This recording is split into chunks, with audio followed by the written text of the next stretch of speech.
যারা সন্তানের বাবা আছেন, এই হাদিসটা আপনারা একটু শুনবেন, কারণ আপনারা বুঝতে পারবেন এর গভীরতা। আর যারা এখনো বিয়ে করে নাই,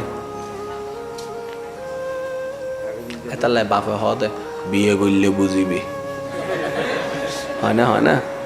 তো পয় হতে মনে মনে ইয়েনে নিয়ে হইতাম সাইড করাই দাও না,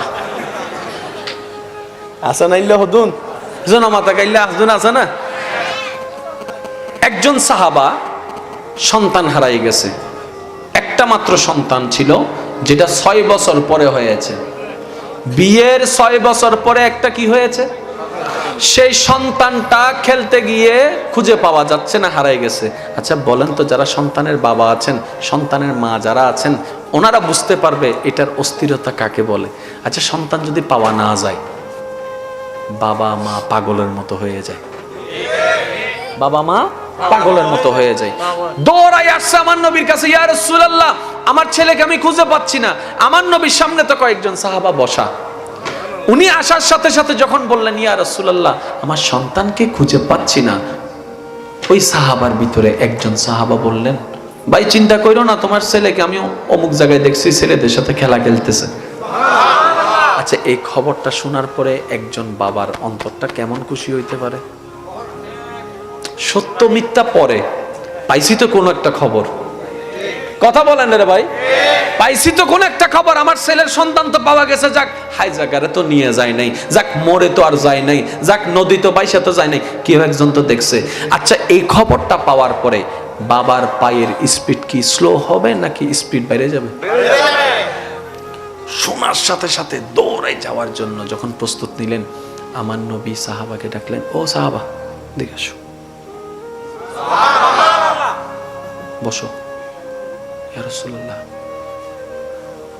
শুনো, তুমি যখন ওইখানে যাবা, মনোযোগ মনোযোগ মনোযোগ মনোযোগ মনোযোগ, তুমি যখন ওইখানে যাবা, তোমার ছেলেকে যখন দেখবা, খবরদার ভিন্ন আদরের নামে ডাকিও না, তার যেই নাম সেই নাম ধরে স্বাভাবিকভাবে ডাকিও।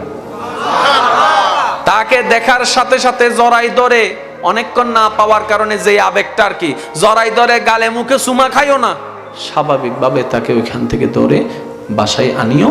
বাসায় আনার পরে সন্তানের যেমনি আদর করার মন চাই করিও। নবীর আদেশ শুনলেন, সাহাবা চলে গেলেন, সন্তানকে নিয়ে আস্তে আস্তে ভাবতে লাগলেন, আচ্ছা নবীজি এই কথাটা কেন বললেন? যেহেতু নবী বলেছেন কোনো না কোনো কারণ তো আছে, কেন বললেন? মনে মনে প্রশ্ন।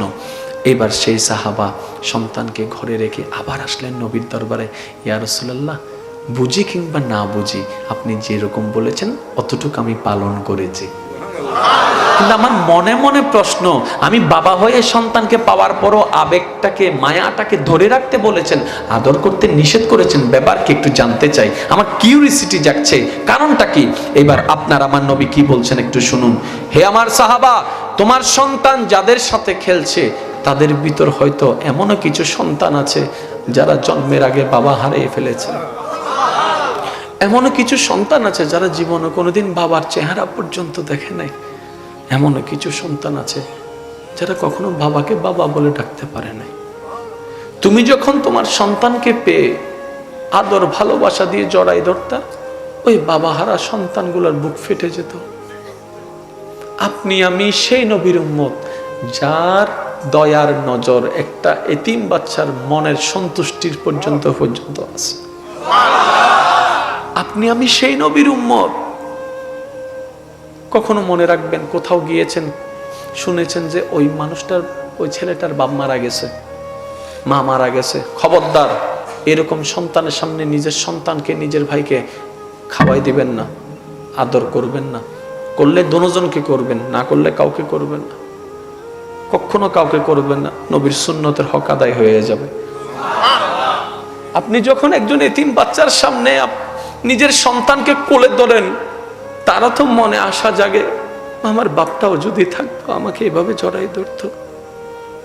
আপনি যখন কোন একটা কিছু তার জন্য, সন্তানের জন্য আনেন, সেটা যখন সবাইকে দেখায়, পাড়ার এই 3 ছেলেদের মনেও তো কষ্টটা লাগে, আমার বাবার যদি টাকা থাকতো আমার বাবাও তো আমার জন্য আনতো।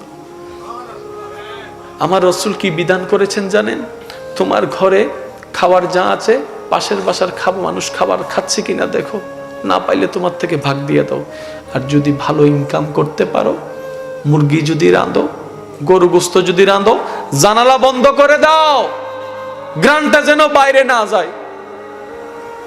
তোমার এই গ্রানের কারণে একজনের ক্ষুধাটা আরো বেশি বেড়ে যাবে। কাউকে কষ্ট দিও না, এটার নামই ইসলাম। এখন আপনারাই বলেন ভাই, এই ইসলাম কি জঙ্গিবাদীর ধর্ম হতে পারে? এই ইসলাম কি মারামারির ধর্ম হতে পারে? এই ইসলাম কি খুনাখুনির ধর্ম হতে পারে? ইসলাম তো বাঁচানোর ধর্ম, ইসলাম তো ভালোবাসার ধর্ম। বলেন না সুবহানাল্লাহ। এজিদ হত্যা করেছে আমার ইমাম হুসাইনকে জগতে জানে।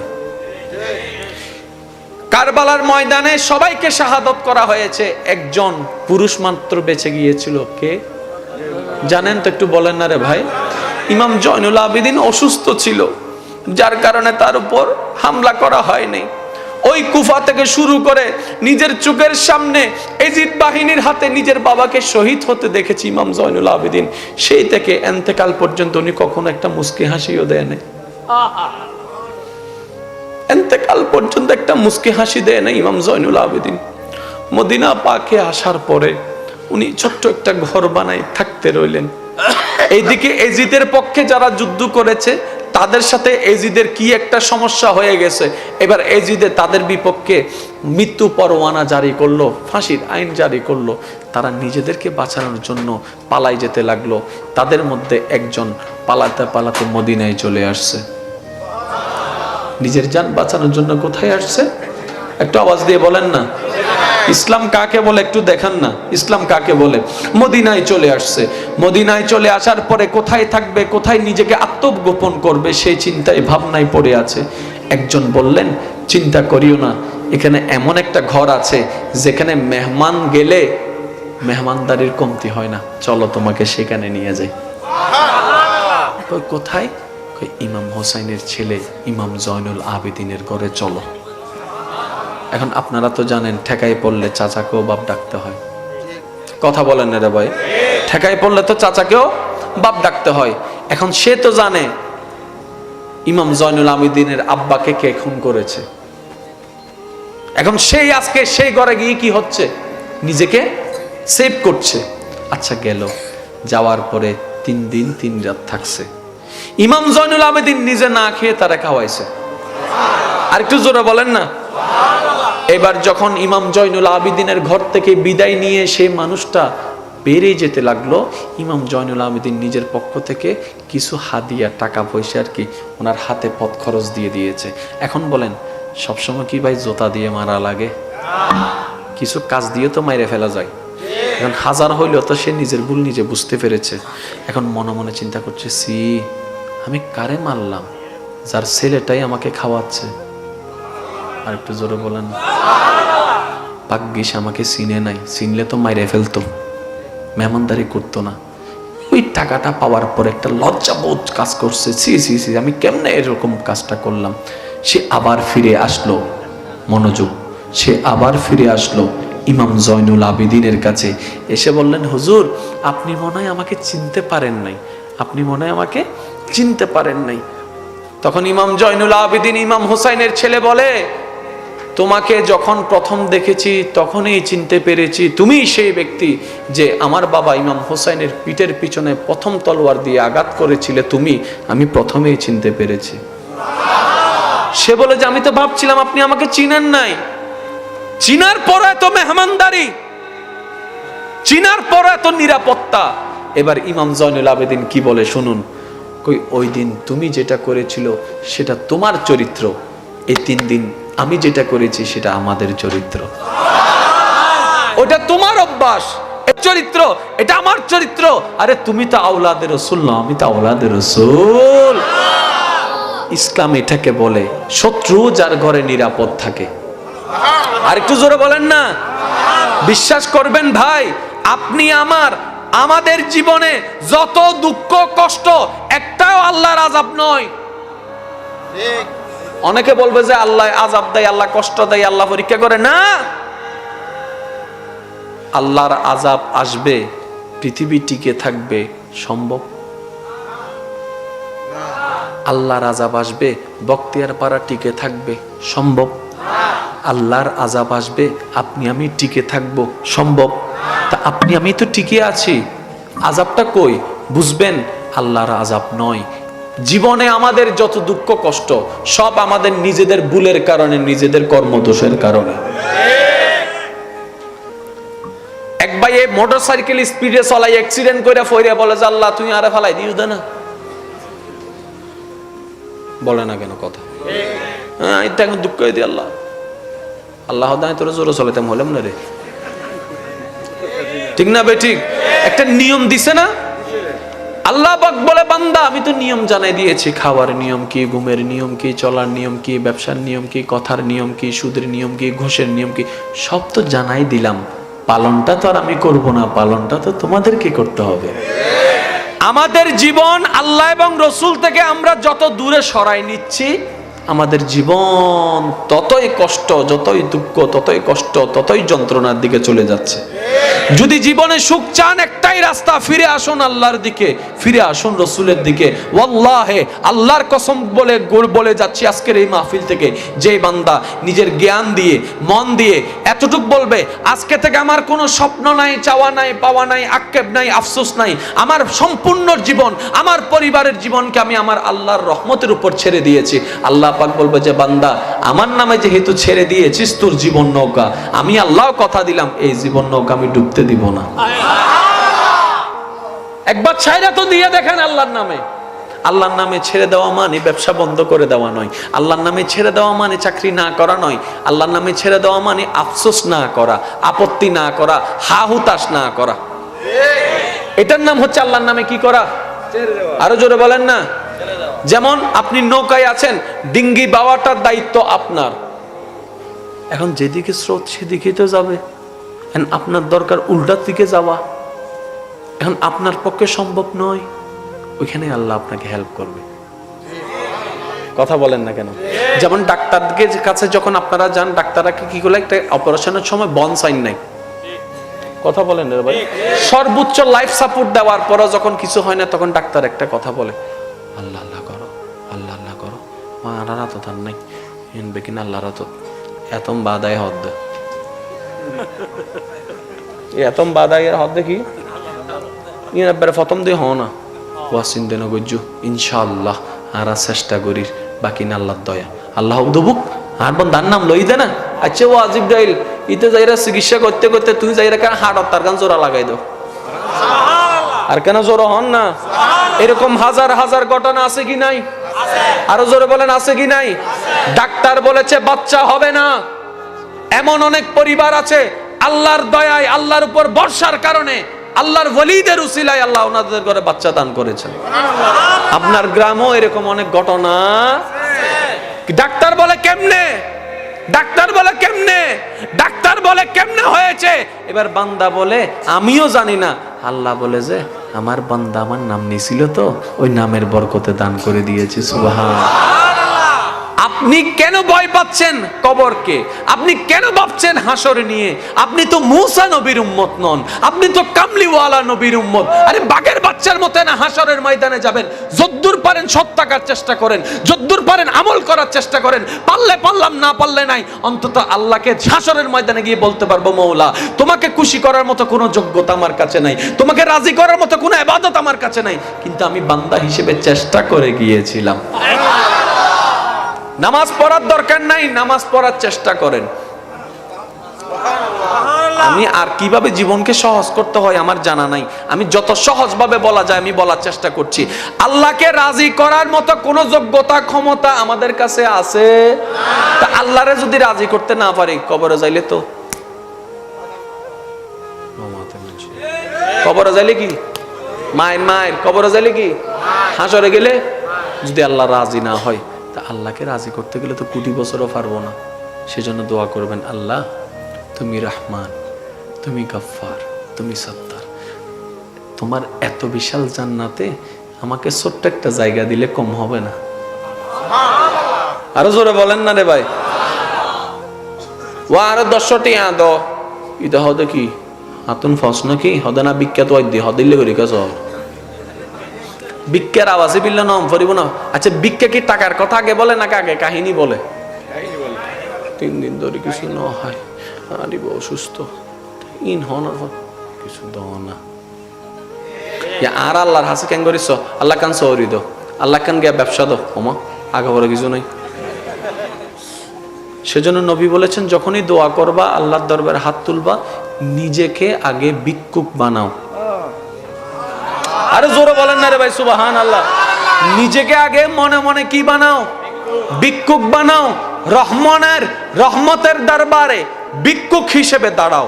দাঁড়িয়ে বলো, সর্বপ্রথম আল্লাহর প্রশংসা করো, আল্লাহ তুমি রহমান, তুমি গফফার, তুমি সত্তার, তুমি জব্বার। তুমি দিলে তো কমে না, একটু দাও না। আল্লাহ এই কোটি কোটি বান্দার ভিতরে আমার মতো একটা ছোট্ট মানুষের মাফ করে দিলে আল্লাহ তোমার কিচ্ছু যায় আসে না। আল্লাহ তুমি তো ইন্নাল্লাহ আলা কুল্লি শাইইন কাদির, তুমি মাফ করে দিলে কি তোমাকে আর কেউ কিছু বলতে পারবে?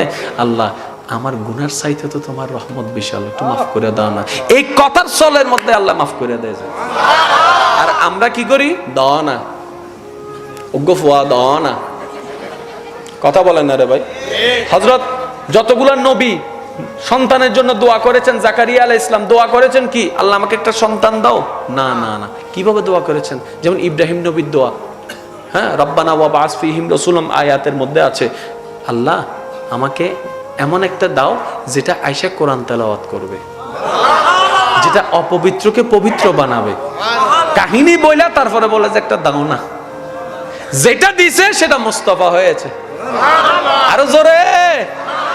আমরা আসলে চাইতে জানি না, না হয় ভান্ডারে কোনো কমতি।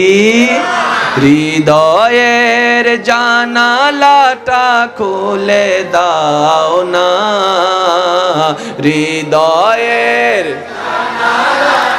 খুলে দাও না, প্রভুর প্রেমে মন সাড়া দাও না, বান্দা প্রভুর। সবাই মিলে যদি একসাথে পড়েন শুনতে কেমন লাগে? আমি তার 10 মিনিট পরে শেষ করে দিচ্ছি। শেষ ভালো যার সব ভালো তার। হৃদয়ের জানালাটা না, প্রভুর প্রেমে মন। উচ্চ আওয়াজ একবার বলেন না মারহাবা।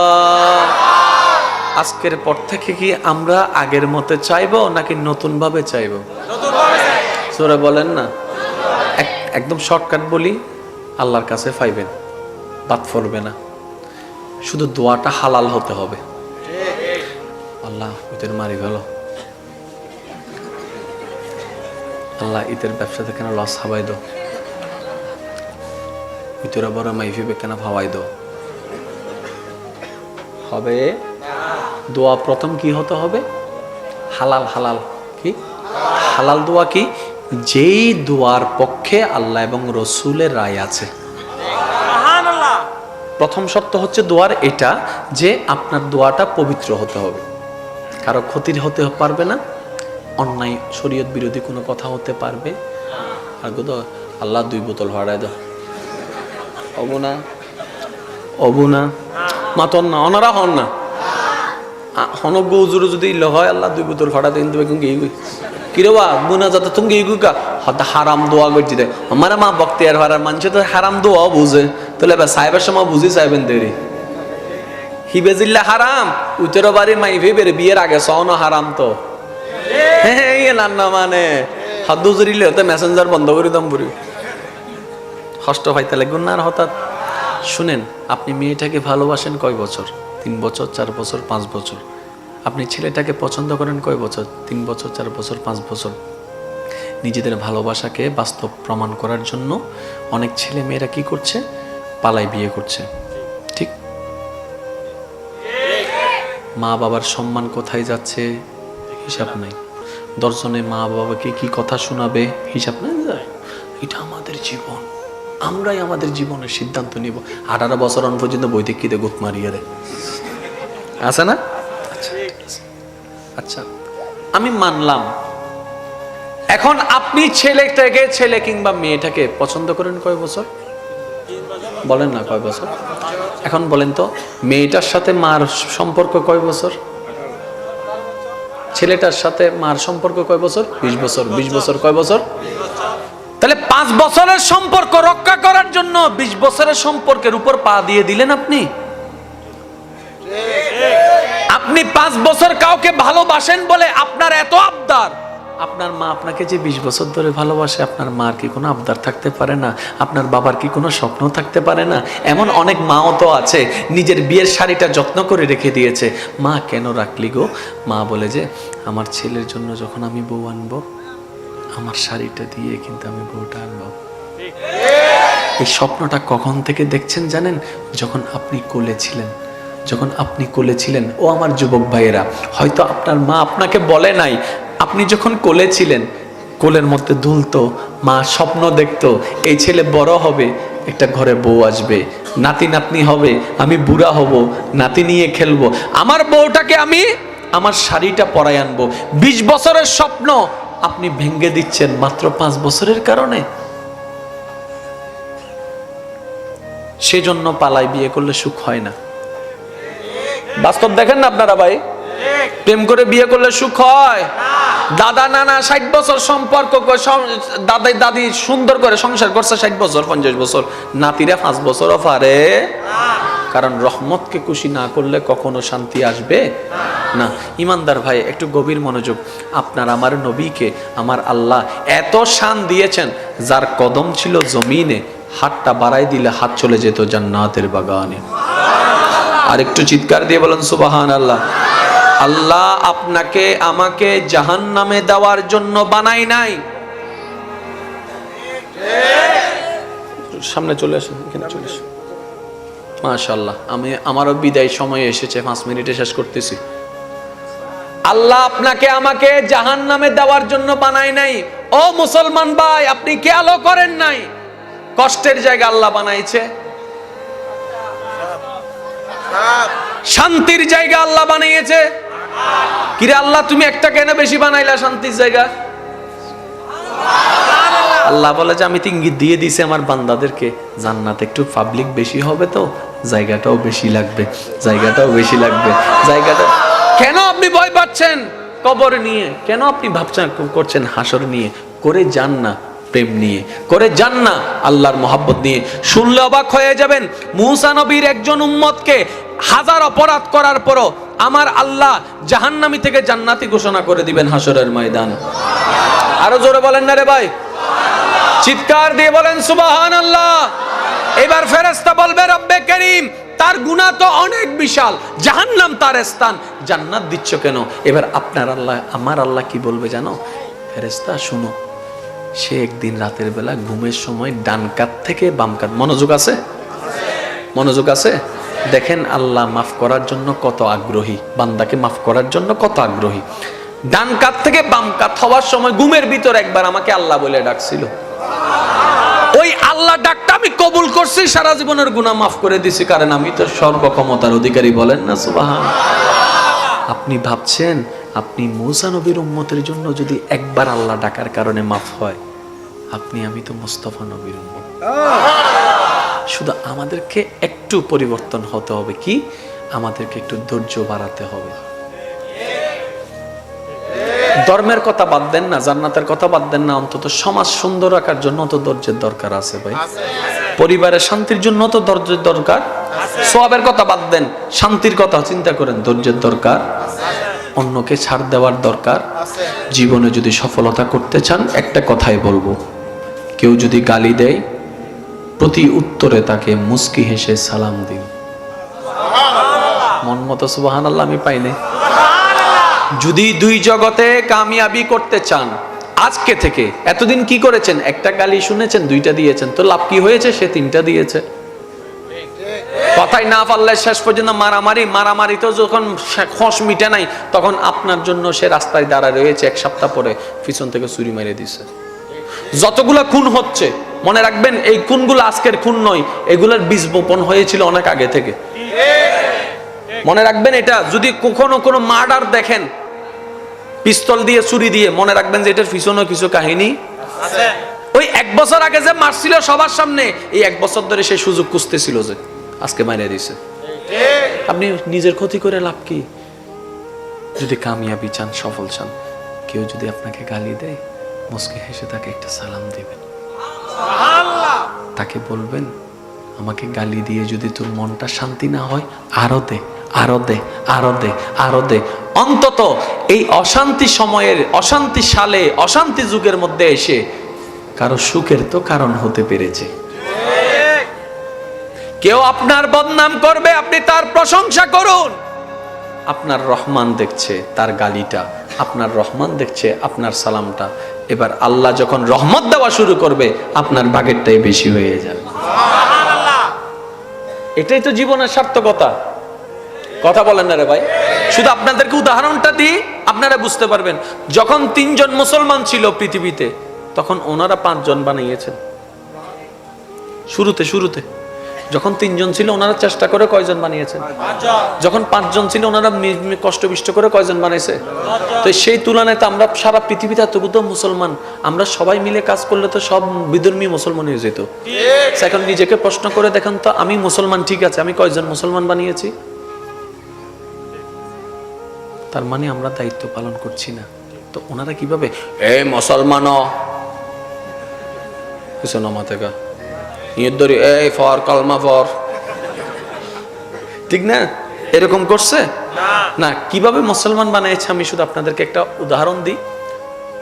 হিন্দুস্তানের আব্দুল্লাহ রহমত একজন আল্লাহর ওলি ছিল। উনি এমন একটা ঘর ছিল ওনার জায়গায়, এমন জায়গায় সবগুলা বিধর্মী। সবগুলা কি বিধর্মী?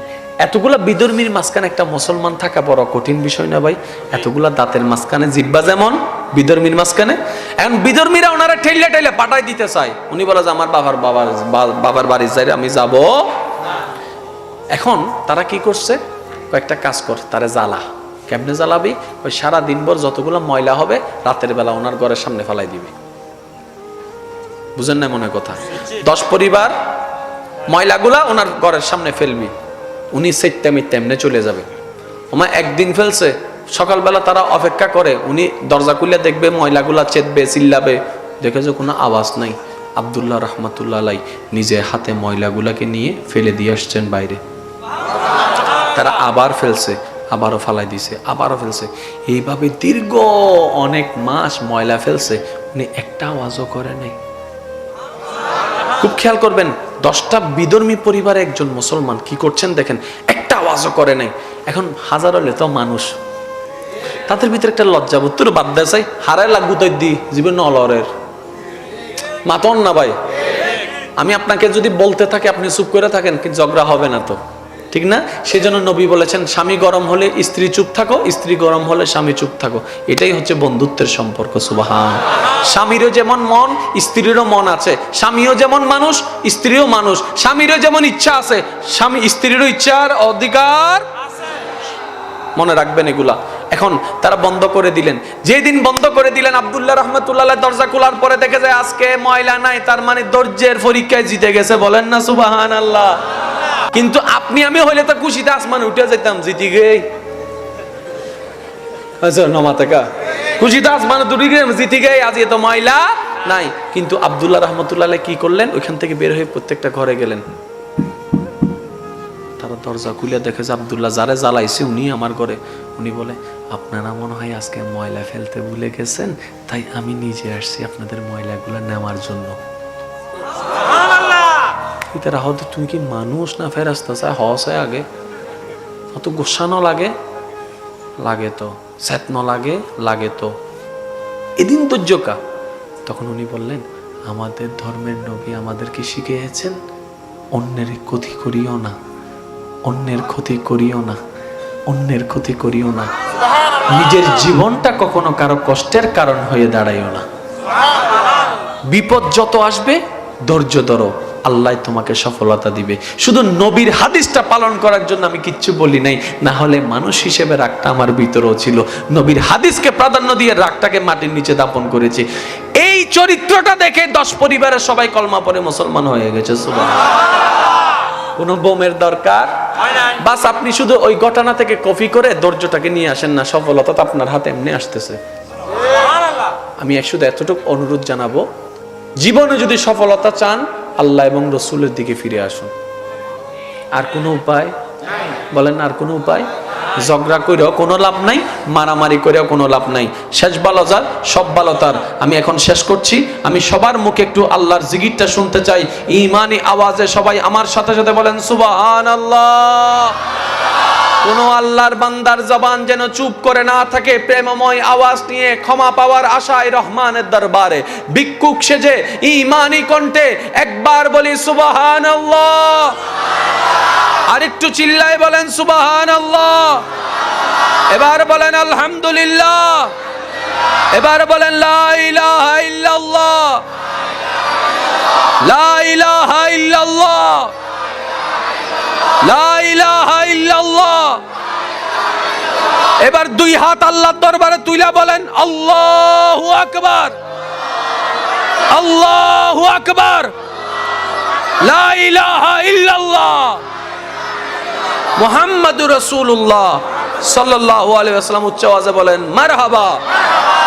যারা বাবারা আছেন, দাদারা আছেন, আমি আপনাদের নাতি হিসেবে, ভাই হিসেবে, ছেলে হিসেবে একটা অনুরোধ করি, আপনাদের ছোট ছোট সন্তানদেরকে মসজিদে নিয়ে যাবেন। দুষ্টামি করুক, তারপরে নিয়ে যাবেন। আপনারা নামাজ পড়বেন, সন্তান কাঁধের উপর উঠবে, কান টানবে, করুক, নিয়ে যাবেন। যাইতে যাইতে অভ্যাস হয়ে গেলে বড় হলে এমনি মসজিদের রাস্তা আর ভুলবে না। এই একটা জিনিস। আর আপনার পরিবারের যারা কবরস্থ আছে তাদের নিয়ে কবরে জিয়ারত করতে যাবেন। এটা তোমার দাদার কবর, এটা তোমার দাদির কবর, এটা তোমার বাবার কবর, চিনিয়ে দিবেন। কেন? আপনি না জানেন এটা আপনার কি। আপনি যদি হুট করে মরে যান, চিনিয়ে দিবে কে? এখানে অনেক নাতি এমন আছে দাদার কবর কোথায় জানো না। তা আপনি যেমন দাদার খবর রাখেন নাই, আপনার নাতিও আপনারটা রাখবে না। ফাতিহা যদি না পড়ে কবরের মধ্যে কি টিয়া হবে না? টিয়া টিয়া। রাসূল বলছেন, সন্তান যদি বাবার কবরে একবার ফাতিহা পড়ে, মার কবরে একবার ফাতিহা পড়ে, সন্তানের ওই পড়ার কারণে 40 দিন পর্যন্ত কবর আযাব মাফ করে দেয়।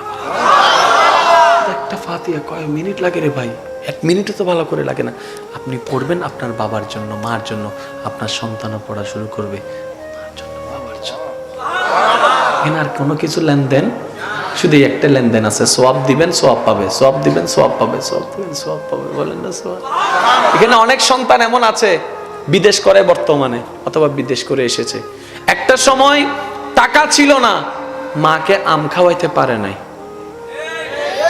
মার আশা পূরণ করতে পারে নাই। মা বলছিল যে একটু বাবা একটা হরলিক্স আনিস, হরলিক্স কিনতে পারে নাই। আছে এরকম অনেকে আছে। আজকে সন্তানের টাকা আছে, মাটা নাই, যার সামনে একটু আমটা নিয়ে যাওয়া হবে, হরলিক্সটা নিয়ে যাওয়া হবে। এরকম অনেক সন্তান আছে না? আল্লাহর ওয়াস্তে একটা কথা মনে রাখবেন, সৃষ্টির জন্য যে যতটুক দিয়ে যাবে, স্রষ্টা তাকে ততটুক ঠিক বুঝাই দিবে।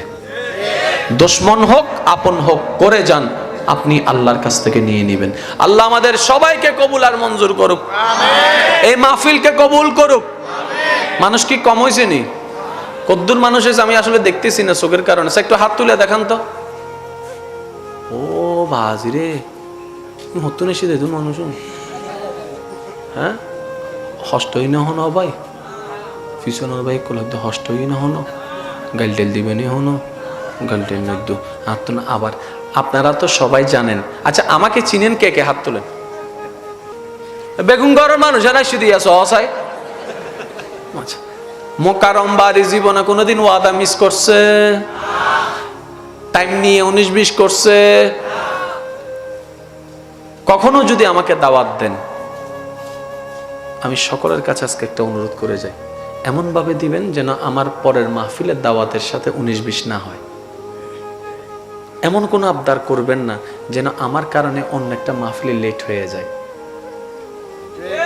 কেন জিনিসটা আমি আপনাকে বুঝাই বলি। মনে করেন আমি এখন করতেছি, তো মনে করেন 10টায় একজন আসবে, উনি যদি আসতে 1 ঘন্টা লেট করে, আমার 1 ঘন্টা লেট, তা আমি যেখানে যাব আমার জন্য যিনি অপেক্ষা করতেছেন ওনারও 1 ঘন্টা লেট, উনি যেখানে যাবে সেখানে 1 ঘন্টা লেট। একজনের লেট মানে 10 জনের লেট। কথা কি বুঝতে পেরেছেন? সেজন্য আমি সর্বদা চেষ্টা করি টাইমটাকে মেনটেন করার জন্য। সেজন্য মাহফিল নিয়ে একটা হচ্ছে 8টা থেকে, আরেকটা হচ্ছে 11টা থেকে, মাঝখানে 1.5 ঘন্টা শুধু রাস্তাঘাটে আসা যাওয়ার জন্য লাগে। হারণ রাস্তায় তারা 2 দিন তো এত লাই কথা কি বুঝতে পেরেছেন? হ্যাঁ, কারণ রাস্তাটা কারো হাতে। আমি সকলের কাছ থেকে বিদায় নিচ্ছি। শেষ একটা ভাই হিসাবে আবদার, জিয়ারত কি চলবে? কারা করবেন? যারা মরার পরে জিয়ারতের সওয়াব পেতে চান তারা করবেন। আর যদি বলেন যে আমি তো জান্নাতি হয়ে গেছি, আমার জিয়ারতের দরকার নাই, তাহলে আমি বলবো ভাই আমারও একটু নিয়ে যাইন আপনার সাথে। কেউ যদি ডাইরেক্ট জান্নাতি হয়ে যান তাহলে আমার একটু সাথে করে নিয়ে যায়, একটা সুপারিশ করলে তার লস হবে না। হ্যাঁ, আমরা এখনো জান্নাত পাই নাই, আমরা সেজন্য জিয়ারত করার দরকার। ঈদে মিলাদুন নবী সাল্লাল্লাহু আলাইহি ওয়াসাল্লাম তা কিয়ামত পর্যন্ত হতে থাকবে, হতে থাকবে, হতে থাকবে। সুবহানাল্লাহ। ঈদে মিলাদুন নবীর দলিল যদি কেউ খুঁজেন, মসজিদের আজান খেয়াল করবেন, মিলাদুন নবীর দলিল খুঁজে পেয়ে যাবেন। সূরা ফাতিহা পড়া খেয়াল করবেন, মিলাদুন নবীর দলিল খুঁজে পেয়ে যাবেন। একজন কোরআনে হাফেজের কোরআন পড়া দেখবেন, মিলাদুন নবীর দলিল খুঁজে পেয়ে যাবেন। শুধু তা না, সন্তান যে বলছে মায়ের পায়ের নিচে জান্নাত, এটাও মিলাদুন নবীর দলিল। কিন্তু আমরা বেজালটা কোথায় লাগছে? শিক্ষিত সমাজ বুঝতে পারবে, দাদাদের আমলে বিয়ে হইছে নি, দাদা ন বললে হতো না শিয়ারা। আচ্ছা, দাদাদের আমলে আগদ ছিল, নাতিদের আমলও আগদ, বলেন না একটু আছে। দাদাদের আমলের মধ্যে কাবিন ছিল, আমাদের আমলেও কাবিন। কিন্তু দাদাদের আমলে কি ছিল জানেননি? বিয়ের দিন জাননি দাদা ইবের বিয়ে, ও বুড়ো পুকুর নমাতে গা, বুড়ো কলে নমাতিলেও বুনা। বিয়ের একদিন আগে জানছে আমার দাদা যে ওনার আজকে কি, তো দাদা হদ আব্বা মাইফা নদী সোয়ারায় দাঁতরা লিফারাই সি সি সি সি মাইফজ্ঞ সদ্দ বলে শরম নাই। একই কথা নাতিকে বলা যাবে? সেজন্যই তো আগে দেখা দেখি হয়তো গড়ে যাতে ফিন হলা হতুন বাড়ি গিয়ে রেস্টুরেন্ট তুরনো মাথা মানছ আগের দেখা দেখি হতো কোথায়? গড়ে সামনে রুমে সবাই আসতো। যখন ফিনওয়ালা বাইরে গেছে, এন্ডা আসতো নদীস রেস্টুরেন্টত লই যাবি, ঠিক না বে ঠিক?